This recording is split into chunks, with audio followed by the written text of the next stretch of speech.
Assalamualaikum warahmatullahi wabarakatuh. Alhamdulillah hamdan katsiran tayyiban mubarakan fi kama yuhibbu rabbuna wa yarda. Wassalatu wassalamu ala nabiyyina Muhammadin wa ala alihi wa sahbihi wa man sara ala nahjihi bi ihsanin ila yaumil ba'd.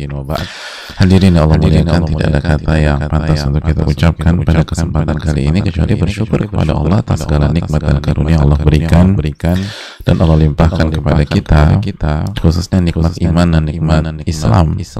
Nikmat diberikan kesempatan untuk meningkatkan iman kita kepada Allah Subhanahu wa taala. Kalau hari ini harta kita bertambah drastis, bagaimana perasaan kita hadirin? Dari angka 100 juta jadi 650 juta misalnya. Oh, kita akan sujud syukur, kita bahagia, kita senang, mungkin kita loncat. Lalu bagaimana jika iman kita yang bertambah? Allah berfirman dalam surat Yunus, "Qul bi fadlillahi wa bi rahmatihi fabidzalika falyafrahu huwa khairun mimma yajma'un." Katakan kepada mereka, wahai Muhammad, qul bifadlillah wa birahmatihi, dengan karunia dan rahmat Allah Subhanahu wa taala hendaklah mereka bergembira. Hendaknya mereka bergembira.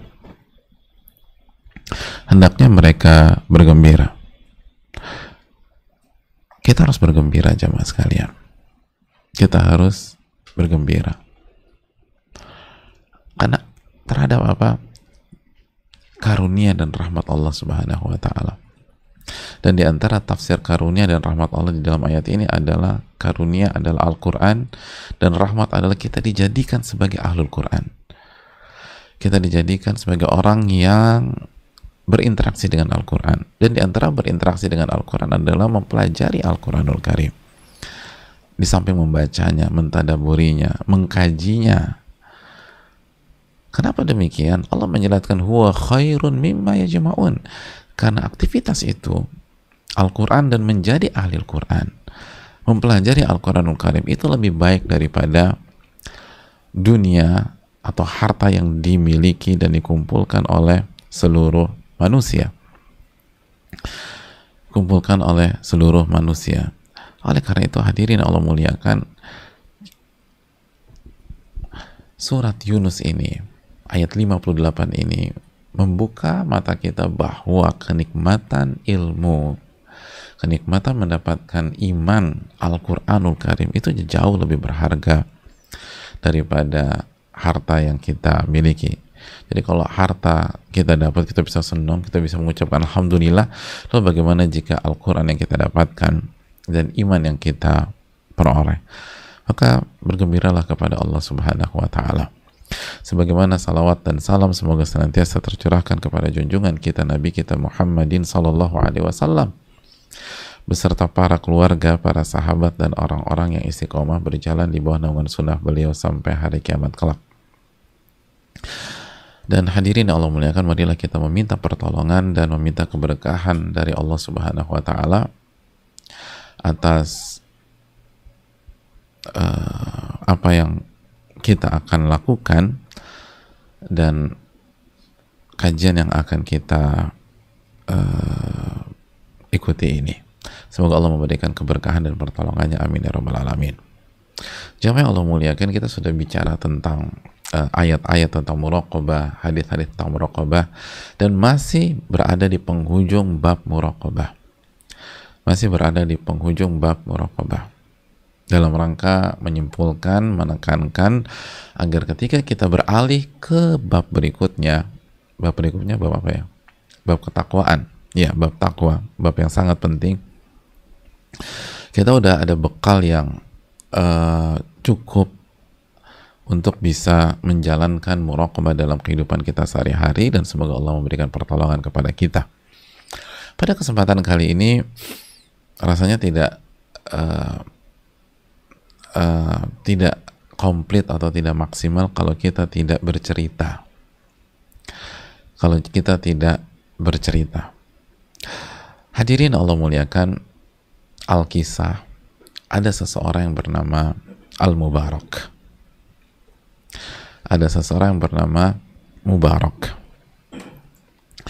Mubarak bin Wadih. Itu nama beliau, rahimahullah. Siapakah beliau? Beliau hanyalah orang biasa. Beliau bukan ulama, bukan raja, bukan penguasa, bukan orang kaya, bukan pejabat. Beliau hanyalah seorang pekerja di sebuah kebun. Ya, pekerja di sebuah kebun.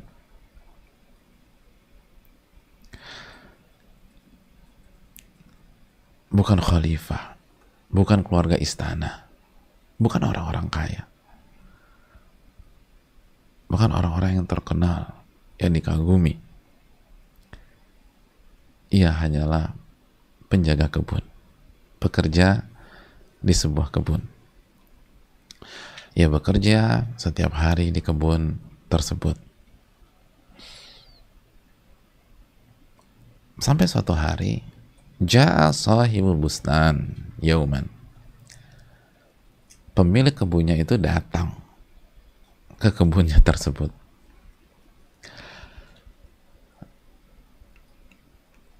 Wa qala lahu uridu rumanan khulwa.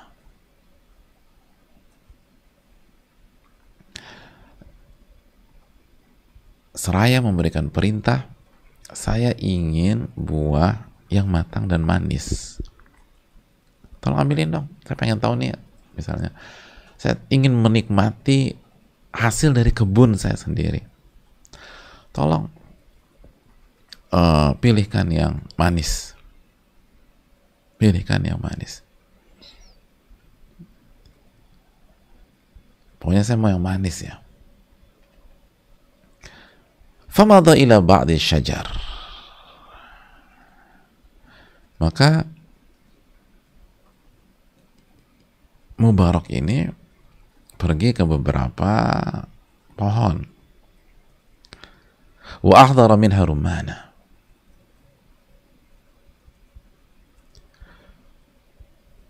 Lalu dia pilih deh buah yang menurutnya sesuai dengan spek dan request dari bosnya itu. Cari yang manis. Udah dibawain deh ke bosnya, si pemilik kebun. Buahnya dibuka, dicoba, ternyata nggak manis. Ternyata nggak manis. Faghadiba alaih. Marahlah pemilik kebun. Loh, ini kok nggak manis sih? Saya ini pengen yang manis. Marah. Saya mau yang manis. Kenapa dikasih nggak manis? Wa qala utlubil hal. Fatughdir lil hamidha. Aku minta yang manis, tapi kamu justru kasih yang pahit kayak begini. Hati halwa. Saya minta yang manis. Tolong ambilkan yang manis. Jangan yang begini. Saya pengen yang manis. Famadha. Disuruh lagi kan. Pokoknya saya nggak mau tahu. Yang manis. Famadha. Maka berlalulah Mubarak. Cari lagi. Ke pohon yang lain. Wa qata'a min syajaratin ukhra. Dia cari pohon yang lain. Berarti pohon yang itu tuh nggak manis. Cari yang ini, yang lain lagi. Cari. Falamma kasaraha, diambillah beberapa, dia ambil buah. Setelah dia cek, ini kayaknya nih. Dihadirkanlah ke bosnya itu, pemilik kebun. Dibukalah tuh buah. Falamma kasaraha wajadaha aidan hamidha. Ketika dicoba, lagi-lagi pahit jamaah. Allahu Akbar. Fashtadda ghadabuhu alaih. Marahlah dan tambah marahlah ini pemilik kebun. Ini gimana sih? Saya kan nyari yang manis dan request saya yang manis. Kenapa dikasih yang beginian? Apa nggak ada nih satu kebun yang manis? Marah besar. Ngerti perintah nggak sih? Saya minta yang manis. Jangan kasih yang beginian. Hati halwa. tolong cari lagi yang manis ya, tongkat yang manis.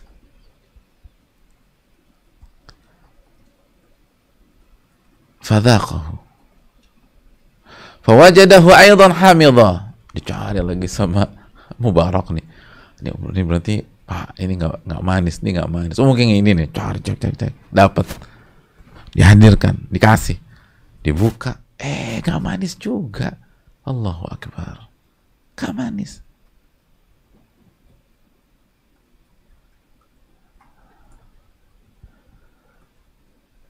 Pusing nih bosnya di jamaah, udah 3 kali. Gimana sih ini orang? Tapi kayaknya dia nggak ngerti kayaknya nih. Kan kelihatan ya mana yang tricky dan seterusnya. Dia kayaknya dia nggak ngerti. Faqala lahu ba'da dzalik, anta ma ta'riful hulwa min al-hamid? Saya mau tanya sama kamu, Mubarak. Kamu tuh nggak ngerti yang ngebedain mana buah yang manis, mana yang enggak? Ini kamu sengaja mainin saya atau gimana sih? Kamu nggak ngerti ya? Mana buah yang manis, mana yang enggak? Faqala la. Dan Mubarak mengatakan tidak ngerti. Subhanallah. Gak ngerti, padahal tiap hari kerja di kebun buah tersebut. Gak ngerti. Lah. Kagetlah itu bosnya. Kaget pemilik kebun. Wa kaifa dzalik? Kok bisa nggak ngerti? Tiap hari ente di sini. Tiap hari ente ada di sini. Tiap hari kerja di sini. Kok bisa nggak ngerti? Saya nggak ngerti kenapa ente nggak ngerti gitu loh. Kok bisa? Saya nggak ngerti. Kenapa kamu nggak ngerti? Saya lebih nggak ngerti lagi. Kok bisa kamu nggak ngerti? Akhirnya Mubarak menjelaskan, faqala li'anni ma akaltu minhu syai'an hatta a'rifah. Karena saya nggak pernah makan satupun buah di kebun ini, sehingga saya nggak punya pengalaman. Saya nggak bisa bedain. Saya nggak pernah makan. Ya, saya kan dibayar bukan untuk makan. Saya nggak pernah makan. Jadi saya nggak ngerti. Tambah bingung nih bos, pemilik kebun. Walima lam ta'kul? Kenapa kamu nggak pernah makan selama ini kamu kerja di sini? Kenapa? Apa alasannya? Qala li'annaka ma adzinta li bil akli minhu. Allahu Akbar.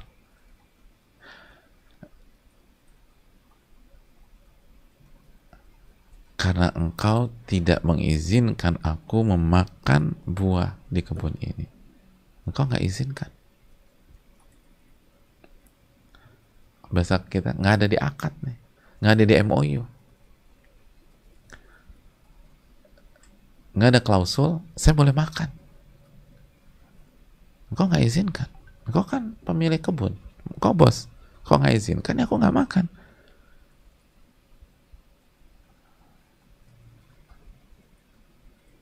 Masya Allah. Padahal pemilik kebun nggak ada, kerja di kebun tiap hari di kebun. Bukan ada buah yang jatuh lah, ada yang inilah. Sama sekali nggak pernah makan. Dan alasannya bukan karena nggak suka. Kalau nggak suka wajar ya. Ada orang nggak suka durian kerja di kebun durian. Kenapa nggak pernah makan? Nggak suka. Jelas dah. Jangankan makan, nyiumnya aja saya pusing bos. Ini gak ada faktor yang membuat beliau nggak makan kecuali nggak diizinkan. Padahal namanya bos, yang pemilik jarang datang ke kebun, nggak setiap hari datang ke kebun. Dan kalau tiap hari pun kebunnya luas, bisa ngumpet di sana, ngumpet di sini makan. Fa'ajiba min dzalika sahibul busnan.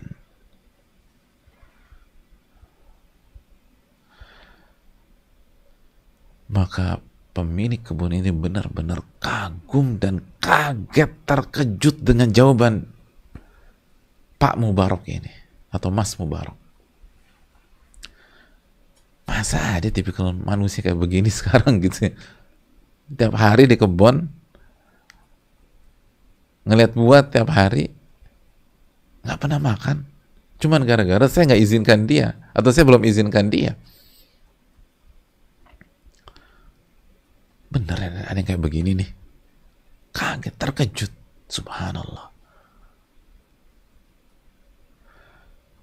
Dan pemilik kebun ini bukan orang polos, orang kaya, ngerti kehidupan, sukses pebisnis misalnya, tahu kehidupan, tahu gimana dunia pekerja misalnya.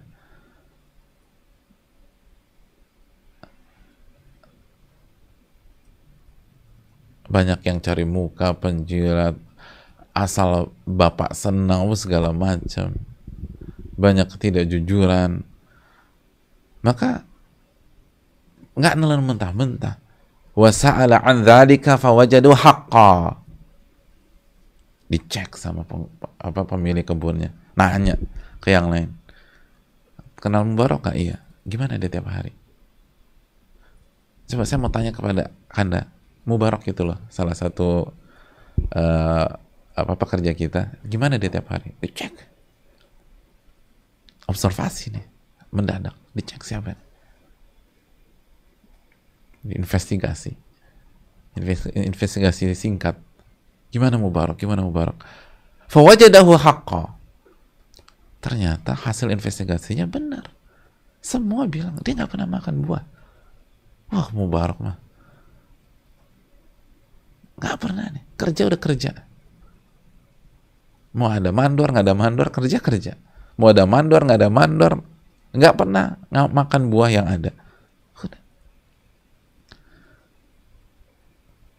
Diakui oleh teman-teman kerjanya, sama-sama orang lapangan.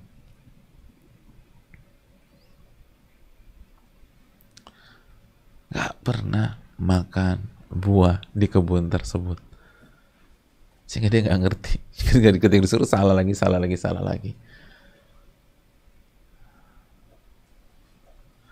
Fa'adhumal mubaraku fi ainai. Begitu hasil investigasi masuk dan ternyata Mubarak memang seperti itu, fa'adhumal mubaraku fi ainai. Mubarak menjadi mulia di hadapan bosnya tersebut, pemilik kebun. Oh, disegani, Masya Allah nih orang. Sekali lagi, bosnya ngerti kehidupan, ngerti lapangan. Wih, ini langka, ini kayak begini. Wa zada qadruhu indah. Kedudukannya jadi mulia di mata bosnya. Bosnya nggak hanya memandang dia sebagai seorang pekerja yang di kalangan bawah, enggak. Ini bukan orang sembarangan nih. Ini bukan orang sembarangan. Dia bisa nggak makan satu pun. Dan itu bukan 1-2 hari. Kalau 1-2 hari, dan sekali lagi, kita tahulah dunia kerja. Mungkin sebagian orang tuh awalnya prinsipnya bagus, enggak, gue harus idealis, integritas bro, integritas mas. Tapi bisa berapa persen yang bisa menahan badai lingkungan? Lo jangan sok suci, lo jangan sok alim, udah ambil gitu loh. Dia awalnya nggak mau ngambil, tapi kalau satu divisi ngambil gimana coba? Semua ambil, semua anggota tim ambil. Atau semua anggota tim curang. Dan ingat loh, hanya orang kecil. Mubarak bukan bos, bukan seorang kepala divisi yang pemutus, yang dia punya kemerdekaan untuk memutuskan. Dia hanya seorang pekerja. Oke, dia nggak mau ngambil, tapi kan yang lain, udah lo jangan sok suci, udah makan nih, makan gitu kan. Udah cuma satu, bos nggak ngelihat. Ini kan potret dari atas, teman jamaah sekalian, dari helikopter view. Kalau kita baca ini ya, kita titik dulu sampai di sini. Tapi kalau kita masuk ke kehidupannya Mubarak setiap harinya di kebun, nggak semudah itu kan bisa bertahan. Kita pernah kerja, tahulah lingkungan kerja. Nggak semudah itu. Harus nahan ketika dibully sana, dinyinyirin sini. Ketika belum godaan dari dalam, ketika mungkin lagi istirahat capek, terus kita lagi kerja 5 orang gitu, empat teman kita pada makan tuh buah, nggak ada yang tahu. Dan itu apa? Itu menyelisih akad yang wajar gitu loh. Bagi semua orang, bagi banyak orang tuh wajar, ya wajar lah orang tinggal di itu. Orang tinggal kupas makan, itu juga nggak berkurang, nggak mengurangi panen dan lain sebagainya. Kan istirahat pada makan segala macam, ini enggak. Terus dibully, enggak. Dinyinyirin, tetap aja. Mungkin ditekan, udah makan deh. Makan nggak gitu kan. Enggak. Oh, itu berat. Itu luar biasa. Itu kalau bukan muraqabatullah. Ini muraqabatullah. Nggak bisa. Kalau nggak punya perasaan, diawasi oleh Allah, dilihat oleh Allah. Ya Allah lihat. Alam ya'lam bi anna Allah yara. Tidakkah dia tahu Allah Maha melihatnya? Ya'lamu kha'inatal a'yun wa ma tukhfi sudur. Allah tahu pengkhianatan mata dan apa yang disembunyikan dalam hati. Jangankan pengkhianatan makan buah, pengkhianatan mata aja Allah tahu. Ini ayat-ayat yang sudah kita bahas, jemaah. Allah tahu pengkhianatan mata. Jadi kalau pengkhianatan mata aja Allah tahu, apalagi pengkhianatan akad. Lebih tahu lagi Allah. Bos kita nggak tahu, Allah tahu. Ini yang bisa membuat seorang hamba tuh bertahan. Dibully di lingkungannya, dicecar di lingkungannya, dinyinyirin di lingkungannya, karena berusaha di atas kebenaran. Karena berusaha jujur, berusaha jadi orang baik, berusaha jadi orang soleh, berusaha jadi wanita soleha. Kan ini membuat seorang wanita bisa bertahan dengan hijabnya walaupun dinyinyirin semua orang. Enggak. Kenapa? Allah lagi lihat saya. Ini merasa diawasi oleh Allah. Ini buat seseorang bisa bertahan di tengah himpitan musibah, himpitan tekanan. Karena dia tahu dia nggak sendirian. Dia bersama Rabbul Alamin. Allah senantiasa mengawasi dan melihat dia. Makanya begitu data ini A1 benar, azuma al-mubarak fi ainai, itu Abu Mubarak benar-benar menjadi sosok yang diperhitungkan oleh bosnya. Bos yang ngerti ini nggak mudah. Ini bukan hanya tentang kejujuran, ini tentang bagaimana bertahan di atas kejujuran dengan tekanan himpitan lingkungan. Dan itu nggak mudah sama sekali. Hanya orang-orang yang punya keyakinan bahwa Allah melihat dia, Allah mengawasi, Allah mengetahui, Allah mendengar, yang bisa bertahan seperti itu. Bukan 1-2 hari.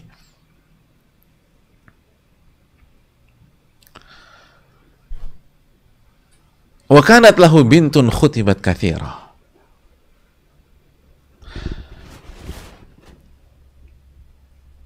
Pemilik kebun ini, jamaah, sebagai orang besar, orang kaya, orang punya kedudukan di masyarakat,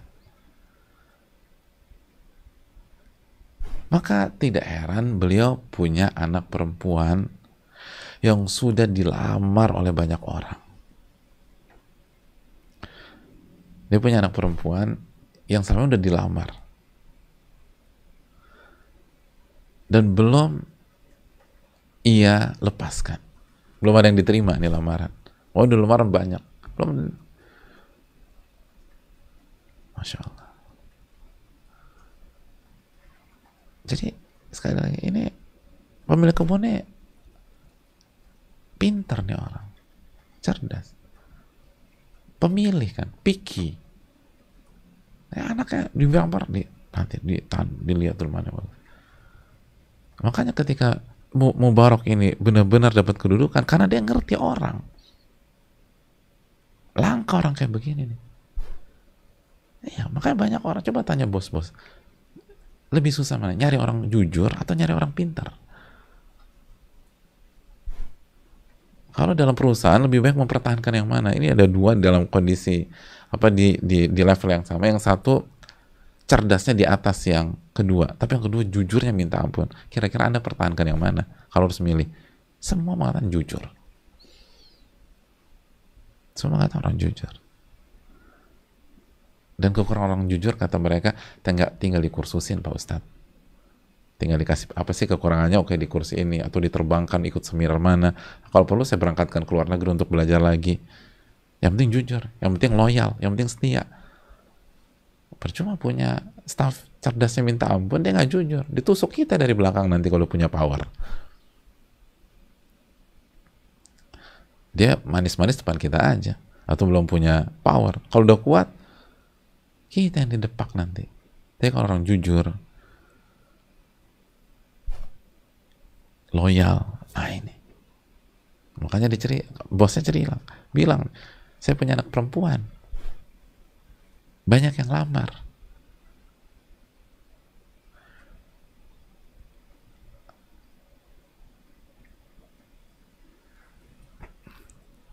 Lalu apa yang dilakukan bosnya?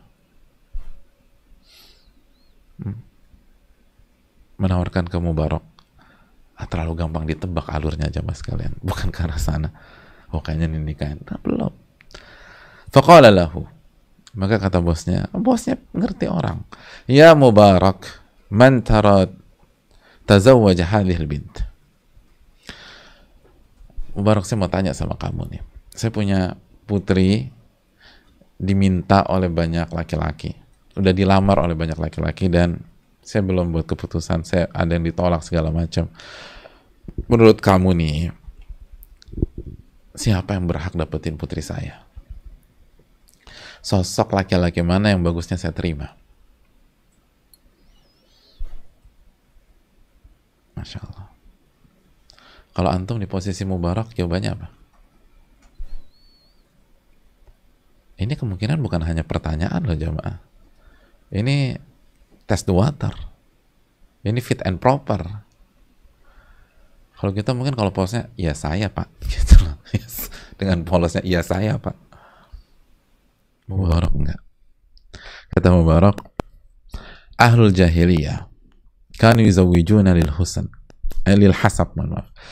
Ahlul jahiliyah kanu yuzawijuna lil hasab. Orang-orang jahiliyah itu menikahkan putrinya karena melihat garis keturunan dan status sosial. Garis keturunan dan status sosial. Itu ahlul jahiliyah itu menitik beratkan itu. Secara umum demikian mereka. Wal yahud lil mal. Adapun orang-orang Yahudi itu menitik beratkan harta. Lihat, yang datang kaya atau miskin. Wan nasara lil jamal. Dan orang-orang Nasara itu sering menitik beratkan ke penampilan. Wa hadhil umma lid-din. Dan umat ini itu melihat agama. Titik. Dan umat Islam dalam pernikahan itu menikahkan karena agama. Menikahkan putri mereka ke laki-laki yang agamanya kuat. Agamanya kuat. Menikahkan putri mereka atau menikahkan adik perempuan mereka, menikahkan kakak perempuan mereka, atau menikahkan keponakan mereka, atau mungkin menikahkan ibu mereka, misalnya, ke laki-laki yang agamanya kuat. Titik jawabannya, subhanallah. Objektif. Fa'ajabahu aqluh.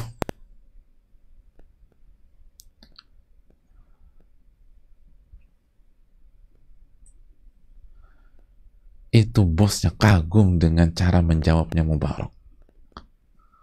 Oke juga nih cara jawabnya. Jawabnya sangat diplomasi, objektif dan tepat, dan tidak menggiring opini. Kita aja. Kalau saya Pak, dengan simpelnya tuh agama, itu aja. Oh, kagum.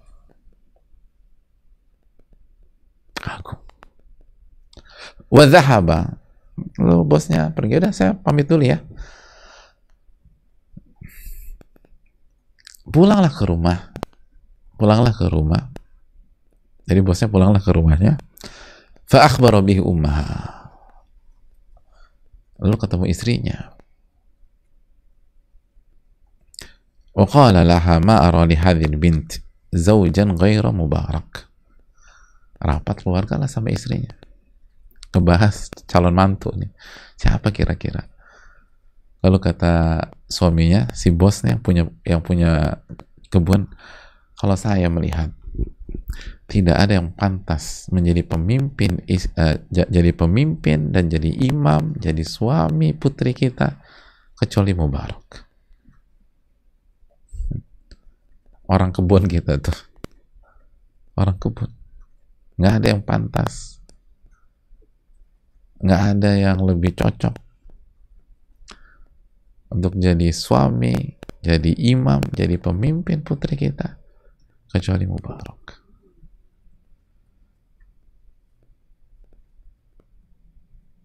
Fatazawwajaha, dan istrinya setuju, aku setuju, dan menikahlah Mubarak dengan itu. Subhanallah, dengan istri Pak Bos. Masya Allah.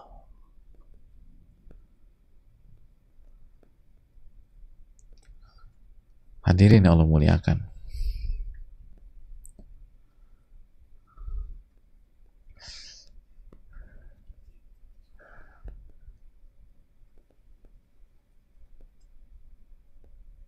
bayangkan muraqabah,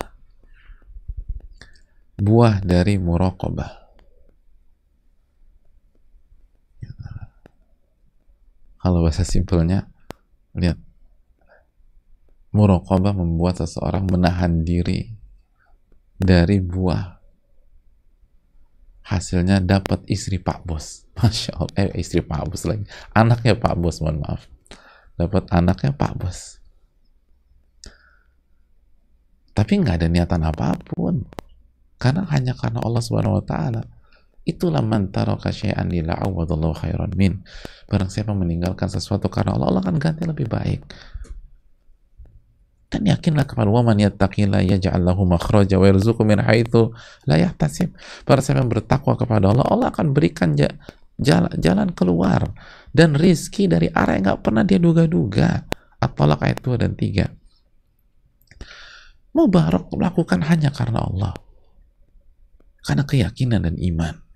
Mana dia tahu bosnya mau datang pada hari itu, lalu dia yang disuruh, ditugaskan, tolong cariin buah yang manis.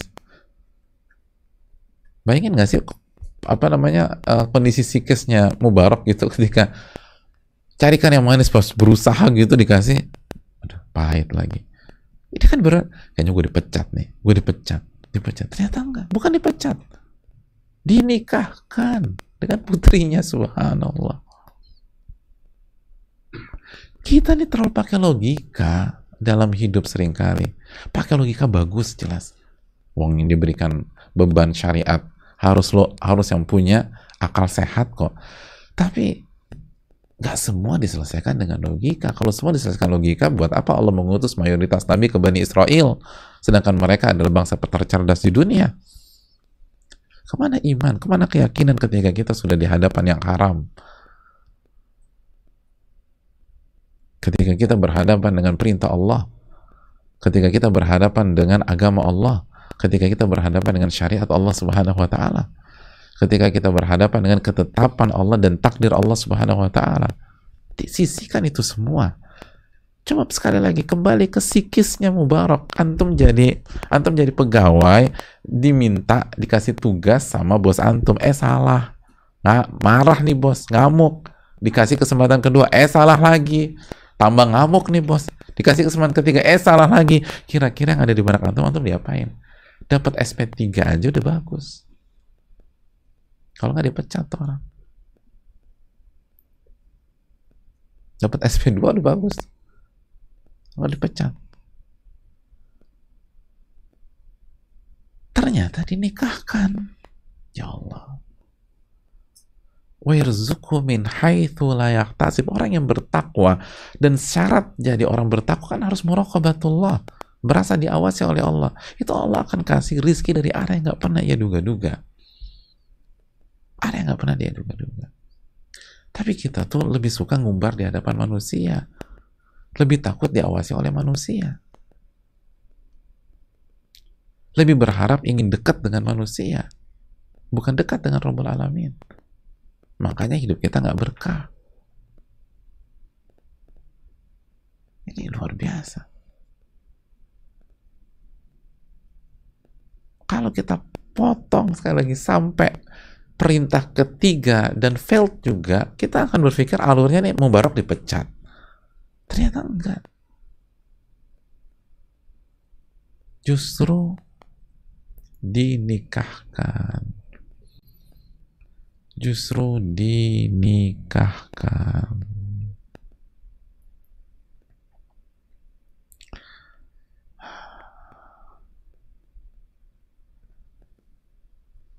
Ini buah dari muraqabah. Buah dari muraqabah. Hasil dari mental merasa diawasi oleh Allah, walaupun nggak ada yang tahu. Berat memang. Seperti Mubarak, pasti berat untuk bisa konsisten di tengah-tengah lingkungan pekerjaan. Berat. Untuk tidak melakukan yang haram, walaupun nggak ada yang tahu. Berat. Sama kayak kita. Untuk menjaga diri dari uang haram berat. Untuk menjaga diri dari godaan wanita atau godaan pria bagi wanita, itu berat ketika nggak ada yang tahu. Misalnya godaan ditawarin satu sloki atau satu gelas minuman keras, berat, nggak ada yang tahu. Udah, bini lo nggak tahu, kita nggak bakal ngomong. Oh, berat.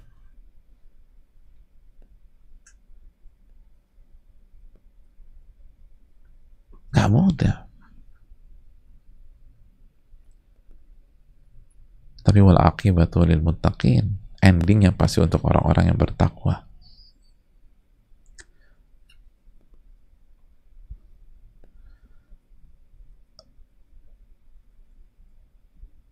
Dan coba kalau kita lihat dari angle yang lain, dilihat dari, kalau misalnya pada saat itu ada teman-teman kerjanya ya, terus ngeliat Mubarak ngebawa, kan teman-teman kerjanya tahu nih kenapa dia nggak ngerti, karena dia nggak pernah makan. Terus disuruh salah, marah, disuruh salah lagi, marah bosnya. Mungkin ada yang komentar, tuh sok suci sih, kena deh sama bos. Gitu loh. Coba kalau dia makan, kayak kita nih selama ini, tahu dia ngebedain. Gitu loh. Dia sok suci sih. Udah, hidup tuh jangan sok-sok agamis gitulah. Agama tuh biasa-biasa aja. Kita juga bingung definisi biasa-biasa aja tuh kayak gimana, tuh agak bingung juga. Padahal orang-orang yang berusaha soleh pun merasa hidupnya biasa-biasa aja, nggak ada istimewanya juga. Karena justru orang yang kembali ke agama berusaha merendah dan merendah. Gitu kan jamaah. Tapi juga jangan salah paham. Jangan yang punya kebun nih pas ngelihat pegawainya tahu bedain mana yang manis mana yang enggak, lu makan lu di belakang gue ya. Belum tentu juga. Siapa tahu dia punya background yang bisa ngebedain. Atau dia tahu tapi dia bukan makan di kebun kita, dibeli di pasar lah. Dia bisa bedain. Enggak, ini kasus yang harus kita camkan dengan bijak. Luar biasa nih. Jadi mantu. Dari pegawai jadi mantunya bos. Tanpa ada niat sama sekali. Tanpa ada keinginan sama sekali. semuanya berawal dari rasa takut sama Allah Subhanahu wa taala. Cukup? Belum. Belum jamaah. Justru buah termanisnya belum kita buka. Maksudnya, jamaah sekalian, Mas Mubarak ini dinikahkan dengan anak bosnya. Lalu di pernikahan mereka lahirlah nama besar Syekhul Islam, alimu zamani, ulamanya zaman tersebut, Amirul Atqiya, pemimpinnya ahli takwa pada hari itu, Abdullah bin Mubarak. Allahu Akbar. Abdullah bin Mubarak.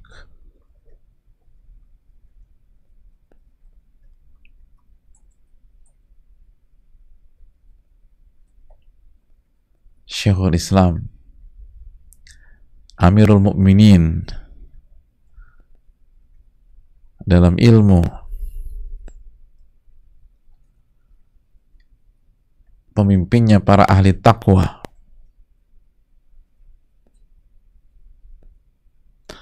sosok yang memiliki kebaikan-kebaikan yang luar biasa,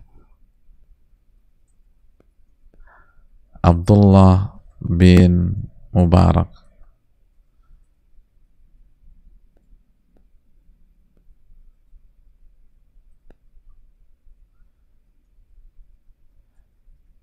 Sosok yang dikatakan Al-Imam Muhammad bin Abdul Wahhab Al-Farra, Khurasan tidak pernah melahirkan sosok seperti 3 orang berikut ini: Ibnu Mubarak, An-Nadhr bin Shumail, dan Yahya bin Yahya. Artinya luar biasa.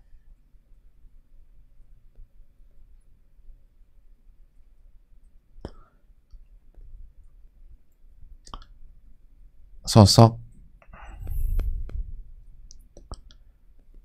yang dikatakan oleh para ulama seperti Nu'aim bin Muhammad, aku tidak pernah melihat orang lebih cerdas daripada Abdullah bin Mubarak, wala aktsaru ijtihadan fil ibadah, dan aku nggak pernah melihat ada orang yang lebih rajin ibadahnya dibanding Ibnu Mubarak.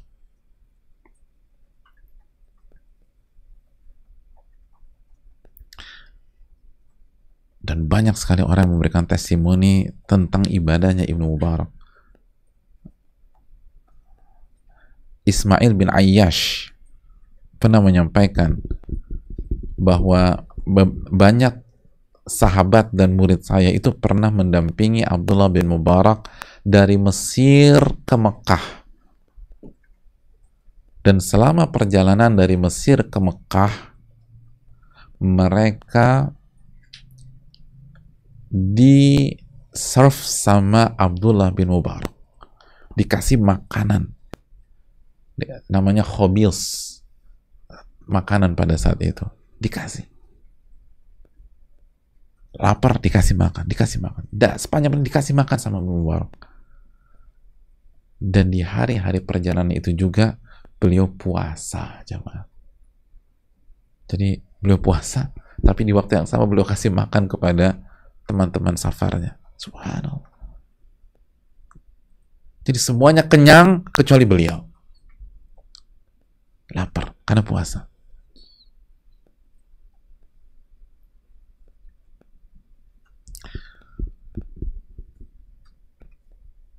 Suatu hari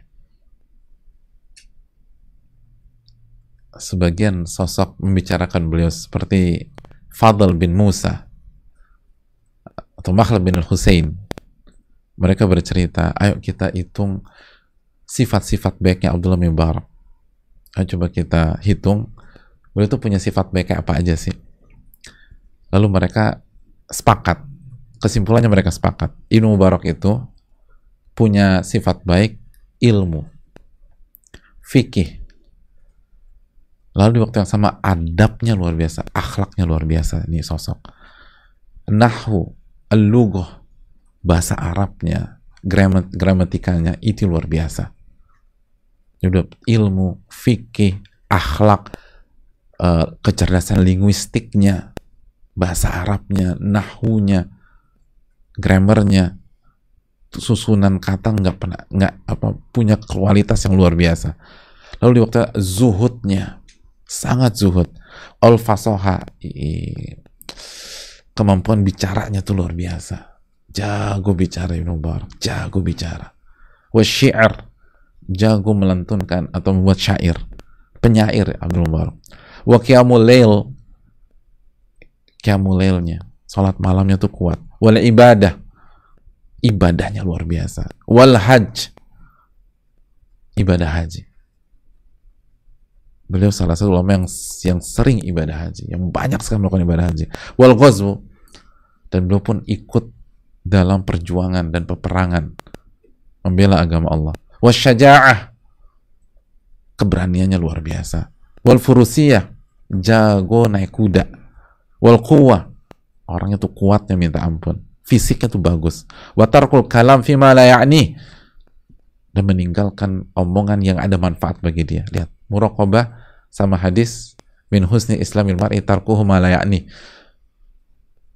Ketika Imam Nawawi membawakan bab muraqabah, salah satu hadisnya adalah salah satu baiknya Islam seseorang, dia meninggalkan sesuatu yang tidak bermanfaat dan bukan urusannya.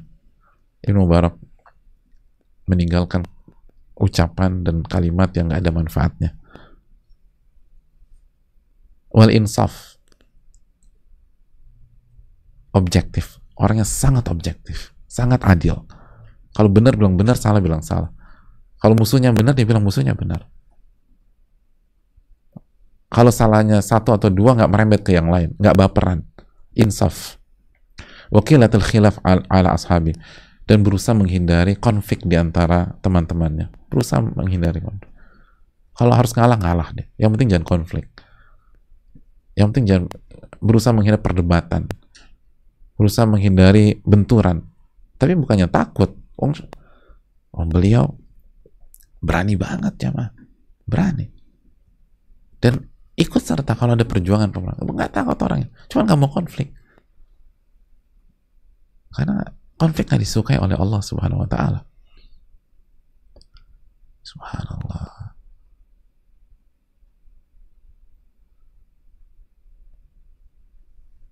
Hadirin, siapa yang nggak pengen punya anak kayak begini? Ini nih berkahnya apa? Itu berkahnya nggak bisa bedain buah yang manis sama buah yang pahit. Ini berkahnya muraqabatullah, berkahnya muraqabatullah, merasa diawasi oleh Allah. Itu berkahnya mengerjakan amalan konsisten walaupun dinyinyirin orang, walaupun dijelek-jelekin orang, walaupun dibully orang, tapi karena Allah yang ngelihat, jalan terus. Ini ya Allah, komplit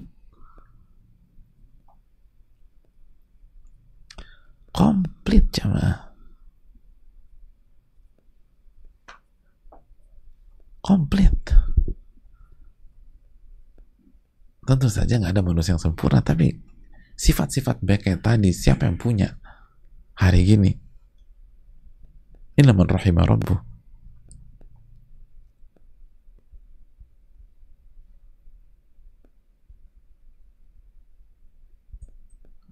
Orang luar biasa jemaah.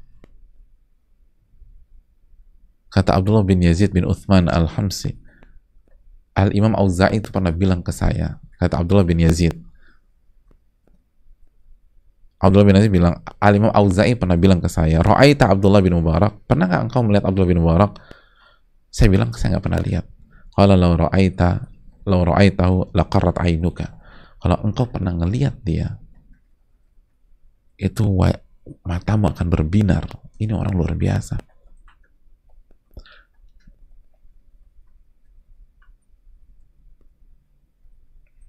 Kata Atha bin Muslim, wala tara mithlahu. Kalau Anda ketemu Ibnu Mubarak, Anda nggak pernah melihat orang kayak begitu. Wih, luar biasa baiknya.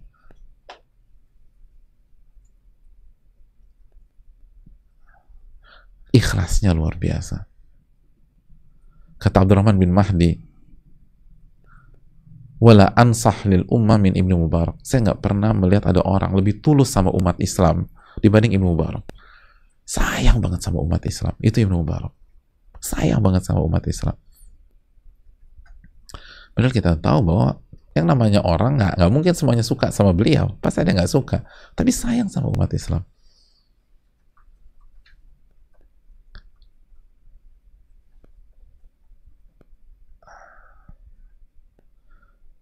Makanya kata Imam Abu Ishaq, Ibnu Mubarak imamul muslimin ajma'in.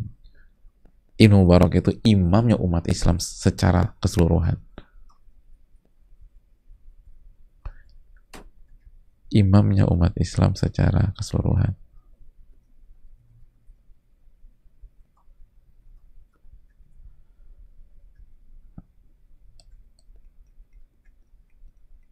Diakui oleh orang. Dan yang mengakui bukan level sebatas orang soleh. Yang ngakuin beliau itu Abdurrahman bin Mahdi, Al-Auza'i, Imam Ahmad. Imam Ahmad bilang apa? Lam yakun ahadun fi zaman Ibnu Mubarak atlab lil ilmi minhu. Nggak ada orang di zaman Ibnu Mubarak yang lebih semangat menuntut ilmu dibanding beliau. Nggak ada. Itu orang cintanya ilmu luar biasa.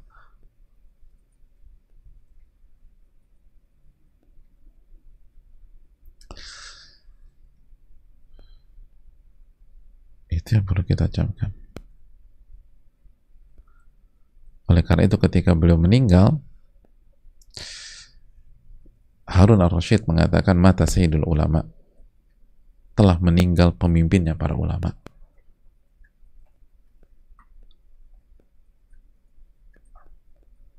Dan beliau adalah sosok yang lahir dari pernikahan pekerja kebun dan anak dari pemilik kebun tersebut. Luar biasa. Muraqabah. Ini orang-orang cerdas ngelihat tuh panjang. Kenapa kita tergoda dengan maksiat? Kita melihat tuh pendek. Yang penting aku puas hari ini. Loh enggak, lihat panjang. Sekali siapa yang nggak ingin punya anak seperti ini? Dan ini sekaligus hal yang harus ya klarifikasi sebagaimana bilang, nanti kalau gue udah tua gue baru dekat sama Allah, nanti gue tobat nanti kalau udah tua. Oh, sekarang ini berkaitan dengan keturunan Anda, ini berkaitan dengan cucu Anda nanti, insya Allah ini berkaitan dengan cicit Anda nanti. Lakukan perubahan secepat mungkin.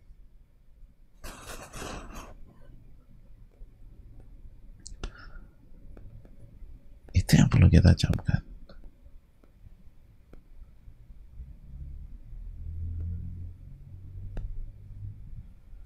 Wallahu ta'ala a'lam bishawab.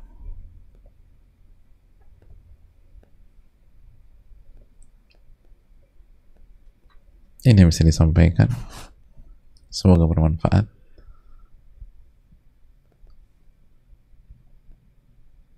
Dan coba kita perjuangkan muraqabah kita.